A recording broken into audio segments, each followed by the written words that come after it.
Psoriasis অর্থাৎ মাসের আসের মতো স্কিন ড্রাই হয়ে যায়, অতিরিক্ত শুকনা। যত এটাকে মলম দেয়, যত এটাকে লোশন দেয়, এটা 10 মিনিটের মধ্যে স্কিন ড্রাই হয়ে যায়, শুকিয়ে যায়। এবং এটা শীতকালে বেশি আক্রমণ করে, গরমকালে কারো কারো গরমকালেও আক্রমণ করে।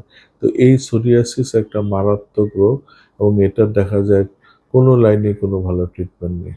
তবে কম্পারেটিভলি হোমিও ওষুধ খেলে সোরিয়াসিস ভালো থাকে, খুব একটা বাড়ে না, অনেকাংশে কন্ট্রোল হয়ে যায়, পুরোপুরি নির্মূল না হলেও। আবার অনেক ক্ষেত্রে অ্যাকিউট অবস্থায়, প্রাথমিক অবস্থায় চিকিৎসা করলে কিন্তু সোরিয়াসিস নির্মূল হতে পারে।